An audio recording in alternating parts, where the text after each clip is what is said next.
আমি জ্যোতিকা মাহাতো। আমার এই সিস্টেমে আসা 2 বছর পেরিয়ে গেছে। আমার sponsor Pratibha Bhattacharya and Deepak sir, mentor Rupali Shaw এবং কৃষ্ণ স্যার।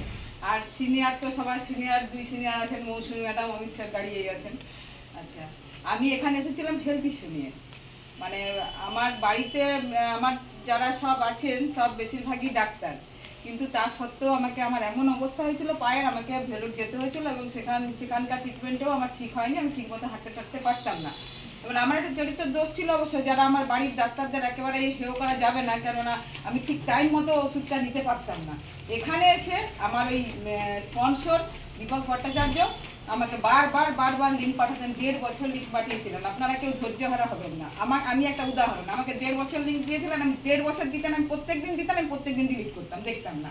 এটাই আর কি মজার ব্যাপার। তারপর একদিন হঠাৎ ক্লাসে ঢুকে সেদিনই ডিসিশন নিলাম যে আমি এখানে আসবো। এসে তারপর থেকে এখানকার প্রোডাক্ট ইউজ করে আমি ভালো আছি।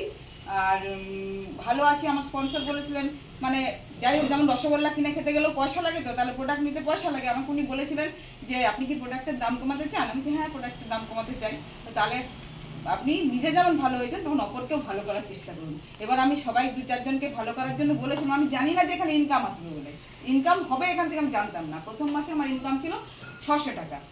তারপরে সবাইকে এমনি সবাই ভালো হতে হতে হতে হতে দেখছি আমার লাস্ট মাসে ইনকাম ছিল 28,700।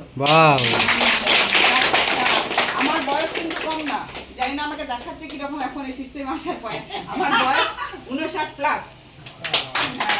তো আমি যদি 59 প্লাস এবং আমার আরেকটা হচ্ছে যে আমি সোশ্যাল ওয়ার্কার, তো আমি এখানে ঠিকমতো টাইম একদমই দিতে পারছি না। ঠিকমতো টাইম দিলে সবাই, মানে ঠিকমতো টাইম দিলে মানে কি সবাই যদি আর একটু বেশি করে উপকার করতে পারি, যেমন আমি ভালো হয়েছি, আবার যদি অপরের উপকার করতে পারি, তাহলে আশা করছি যে আমার ইনকাম আপনার থেকেই বেড়ে যাবে। এখানে যে সময়, মানে সবাইকে একটু বলা যে অসুস্থ মানুষ কষ্ট পাচ্ছে।